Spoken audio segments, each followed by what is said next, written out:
For ECE 314 Signals and Systems final project, we decided on the Gaussian filter.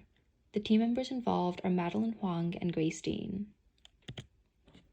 Our project proposal is a Gaussian filter that we would build in MATLAB without the use of MATLAB's built-in Gaussian filter function. The purpose is to accomplish Gaussian smoothing on the images provided in MATLAB's package.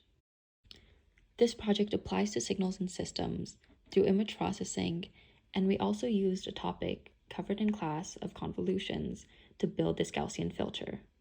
The Gaussian blurring accomplished by the Gaussian filter can reduce noise in an image and also help with edge detection algorithms. The methods used to create this Gaussian filter in MATLAB involve convoluting it with a 2D Gaussian function, which is shown on the screen. This formula is applied to an array, which creates a Gaussian mask, which is shown to the right, and it represents the input image.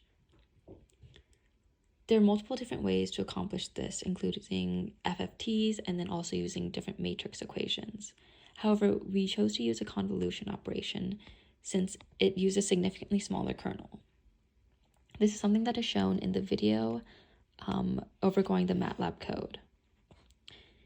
This is also called a Weierstrass transformation, which is a linear in time invariant transformation, and it's defined as a convolution with the Gaussian function, so essentially a Gaussian filter. Design essentially created a low-pass filter which decreased the high-frequency components from the images provided in MATLAB's package. And this is done by convolving the pixels of the input image with the Gaussian function using the Weierstrass transformation.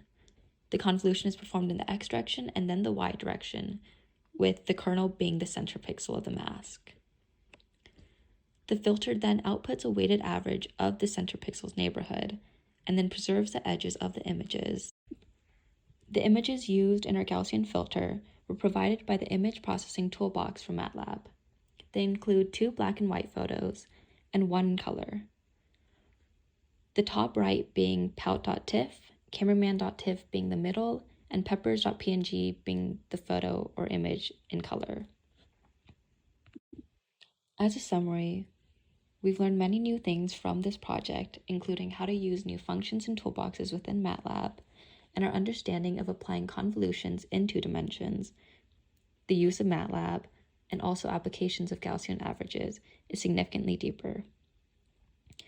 We found 3 different methods for creating Gaussian filters in MATLAB that involved matrices operations, which we found fell short for color images, the convolution function, which we ended up using for our project, which worked very well for color images and black and white images, and also using a fast Fourier transform. Next time, we might want to try using the fast Fourier transform method first, since it would be taking the FFT of the input signal, which would be multiplied by the Fourier transform of the Gaussian function, since it could use larger Gaussian masks and have more efficient computations. This Gaussian filter can take in large amounts of data and provide an output fairly quickly. However, a drawback of this filter is its lack of ability to preserve the image's brightness, contrast, which would affect the photograph, and can be unpredictable for different types of noise, which an example would include salt and pepper noise. For a future application of this Gaussian filter, it would be to implement it on an image and then apply it to an edge detection algorithm. Thank you for your time.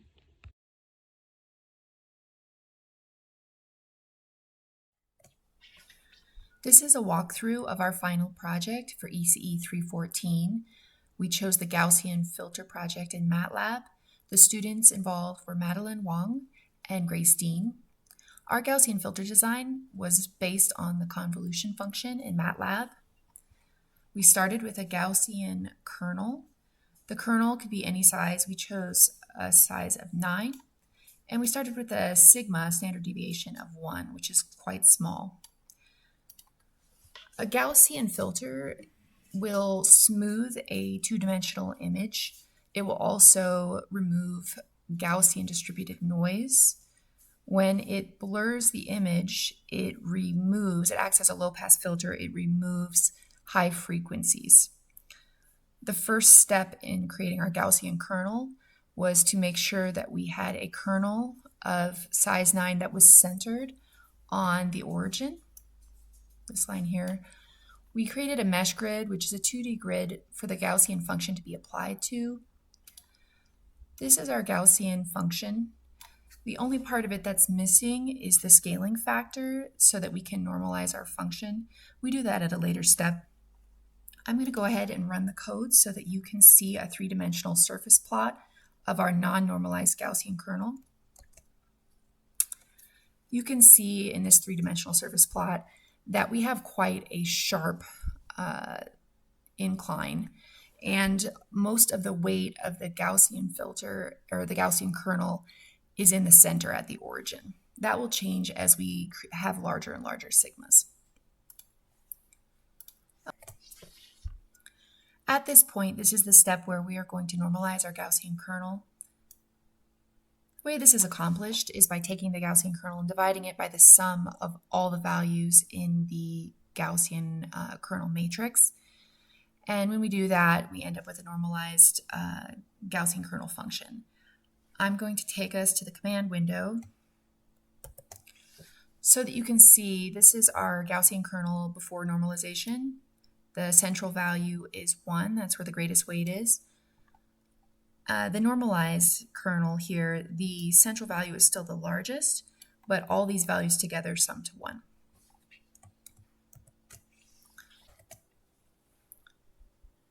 The next step in our script is to read an image into MATLAB and prepare that 2D image for convolution. The image that we're going to start with is Cameraman Tiff. That's a grayscale image. This next step would be to take that image that is currently in an 8-bit unsigned integer value form and convert it to a double precision floating point value form, which is accomplished here. The next step is to go ahead and do the convolution of that image with the Gaussian kernel that we made earlier. That's accomplished here. This function, convolution but with n, allows us to do a convolution with something that's not just a matrix. We can do an array with more than one dimension or multiple dimensions, more than 2 dimensions. And for a color image, there are 3 dimensions in that array, so that is crucial. The same here, make sure that after the convolution that the returned image is the same size as the input image. And then also convolution, the convolution function in MATLAB automatically does 0 padding at the edges so that we don't get strange values at the edges. The last step is for us to convert that double precision image back to our 8-bit unsigned integer value.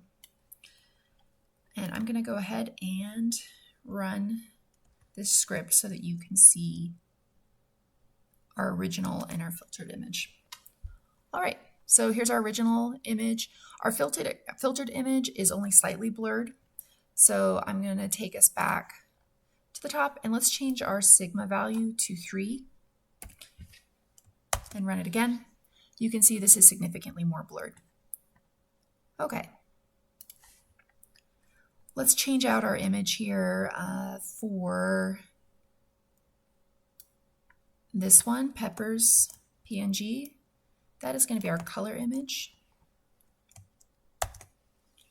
And you can see that we have the original image in color, and then we have our blurred image in color as well. The last image I'm going to show you is called Pout Tiff.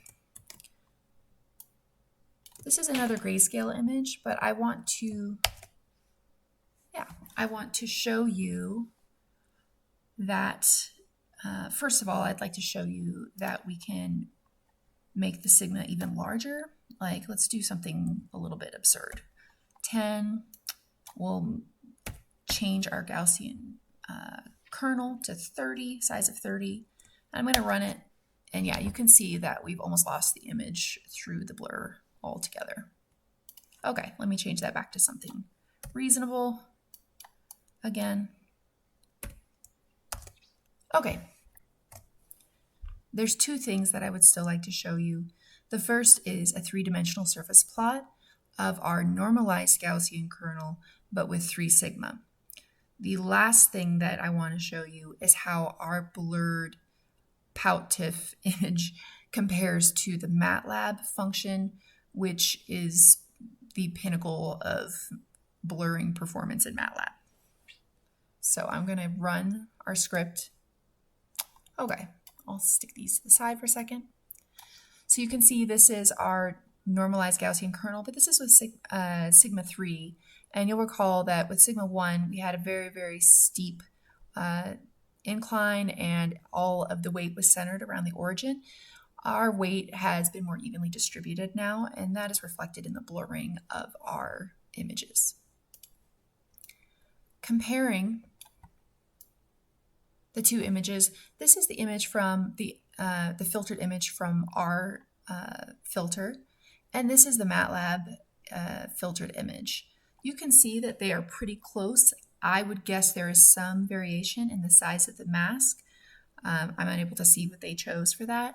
I can show you though that we have a sigma of 3, and in the MATLAB function down here, they also, we have an inputted sigma of 3. And the function that you would use for that, if you want to use the best filter, Gaussian filter there is ImGaussFilt. Thank you so much for your attention.